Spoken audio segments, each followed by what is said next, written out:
অন্তর্জাত প্রক্রিয়ার প্রশ্নগুলো দেখে নিই। এখানে বলেছে প্রদত্ত কোনটি গিরিজনী আলোড়নের সঙ্গে যুক্ত। গিরিজনী মানে ভঙ্গিল পর্বত। অনুভূমিকভাবে বা স্পর্শক বরাবর কার্যকরী ভূগাঠনিক আলোড়নের সঙ্গে যুক্ত হয় এমন একটি প্রক্রিয়া হলো এটি গিরিজনী। যে ধরনের শক্তির মাধ্যমে মহাদেশ গঠিত হয় সেটি হলো এটি অন্তর্জাত শক্তি। মহীভাবক আলোড়ন কাজ করে উলম্বভাবে।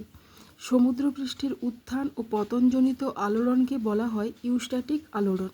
আফ্রিকার বিখ্যাত রিফ্ট ভ্যালি কোন আলোড়নের সঙ্গে যুক্ত? এটি মহীভাবক আলোড়নের সঙ্গে যুক্ত।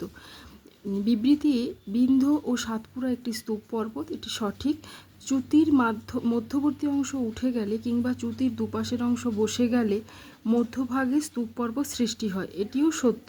তাই এটি অপশান এ ও আর দুটোই সঠিক এবং সঠিক ব্যাখ্যা। পৃথিবীর ব্যাসার্ধ বরাবর কার্যকরী আলোড়নকে বলা হয় মহীভাবক আলোড়ন। ব্যাসার্ধ বরাবর মহীভাবক, আর স্পর্শক বরাবর গিরিজনী। কোনটি মহীভাবক আলোড়নের ফলে সৃষ্ট ভূমিরূপ? আচ্ছা, মহীভাবক আলোড়নের ফলে সৃষ্ট ভূমিরূপ হচ্ছে দি গ্রেট আফ্রিকান রিফ্ট ভ্যালি, একটা হবে। হিমালয় পর্বত হবে না, হিমালয় পর্বত হচ্ছে গিরিজনী আলোড়নের ফলে সৃষ্ট। নর্মদা ও তাপ্তিগ্রস্ত উপত্যকা, এটিও হবে। ফ্রান্সের ভোজ ও জার্মানির ব্ল্যাক ফরেস্ট, এটিও হবে, যেহেতু এটি স্তূপ পর্বত। এগুলো মহীভাবক আলোড়নের ফলে সৃষ্ট। শুধু 2 নম্বর বাদে বাকি সবগুলোই হবে। আচ্ছা, 10-এর ম্যাচিংটা দেখো। এখানে জেফ্রির হচ্ছে তাপীয় সংকোচন মতবাদ। জেফ্রিস হচ্ছে তাপীয় সংকোচন মতবাদ দিয়েছিলেন। ওয়েগনারের মহীসঞ্চরণ মতবাদ, কোবারের মহীখাত তত্ত্ব, আর্থার হোমসের পরিচলন স্রোত মতবাদ। দ্বিতীয় ম্যাচিং দেখো। মহীভাবক আলোড়নের ফলে হচ্ছে বিন্ধ্য সাতপুরা, যেহেতু এগুলো স্তূপ পর্বত, আর মহীভাবক আলোড়নের ফলে এই স্তূপ পর্বতগুলো সৃষ্টি হয়েছে। ইউস্ট্যাটিক আলোড়নের ফলে নদীর পুনর্যৌবন লাভ ঘটে। গিরিজনী আলোড়নের ফলে আন্দিজ হিমালয় এই ভঙ্গিল পর্বতের সৃষ্টি হয়েছে। সমস্থিতিক আলোড়নের ফলে দ্বীপের জলতলের নিমজ্জন ঘটে। 12 কোশ্চেন। কোন ভূ আলোড়নের ফলে মহাদেশ ভৃগুতট এবং গ্রস্ত উপত্যকা গঠিত হয়? এটির অ্যান্সার হবে মহীভাবক আলোড়নের ফলে। মহাকাশ থেকে ছুটে আসা উল্কার পতনে ভূমিরূপের যে পরিবর্তন হয় তা কোন প্রক্রিয়ার উদাহরণ? এটি অপার্থিব প্রক্রিয়া। ধীর আলোড়নের ফলে ঘটে থাকে হচ্ছে ভঙ্গিল পর্বত এবং চ্যুতি। এখানে ভূমিকম্প, অগ্নুৎপাত আকস্মিক ভূ আলোড়নের উদাহরণ। আর সুনামি হলো সমুদ্র তলদেশে যখন ভূমিকম্প ঘটে তাকে আমরা সুনামি বলি। আইসোস্ট্যাসিস শব্দটি প্রথম ব্যবহার করেন ডাটন। দ্বিতীয় ক্রমের ভূমিরূপ হলো মালভূমি। বিবৃতি এ মহীভাবক আলোড়ন দ্বারা মহাদেশ সৃষ্টি হয়, এটি সঠিক। মহীভাবক আলোড়ন পৃথিবীর স্পর্শক বরাবর কাজ করে, এটি মানে সঠিক নয়, ফলস। কারণ মহীভাবক আলোড়ন হচ্ছে ব্যাসার্ধ বরাবর উলম্বভাবে কাজ করে, তাই একটা সঠিক আর একটা ফলস।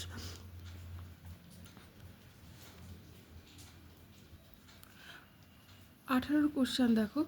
ভারতের ড্যাশ অঞ্চল ও জার্মানির ড্যাশ নদী উপত্যকা অঞ্চল মহীভাবক আলোড়নের ফলে গঠিত?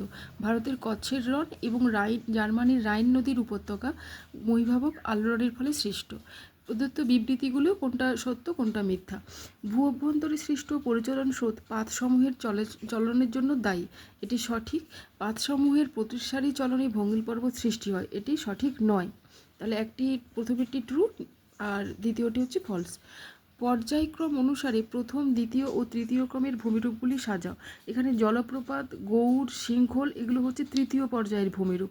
পর্বত, মালভূমি এটি দ্বিতীয় পর্যায়ের ভূমিরূপ।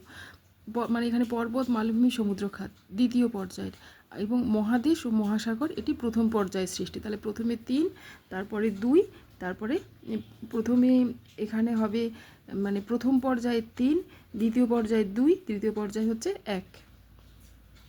আচ্ছা, 21-এরটা করা আছে, এটা দেখে নেবে। এখানে 23 নম্বরে দেখো, প্রদত্ত বিকল্পগুলি থেকে সঠিক ক্রমটি নির্বাচন করো। মানে এখানেও সেই পরপর সাজাতে বলেছে। তাহলে বলছে ভূপৃষ্ঠের আপেক্ষিক সরণের ফলে চ্যুতি, মহীভাবক আলোড়নের ফলে সৃষ্ট সংনমনমল এবং ভূপৃষ্ঠে ফাটল। তাহলে প্রথমে হচ্ছে এই আলোড়নের ফলে সৃষ্ট সংনমন বল, তারপরে ভূপৃষ্ঠে ফাটল ঘটবে এবং ফাটল ঘটার পরে ভূপৃষ্ঠের আপেক্ষিক সরণের ফলে চ্যুতি হবে। তাই প্রথমে 2, তারপরে 3, তারপরে 1 হবে। আচ্ছা, 24।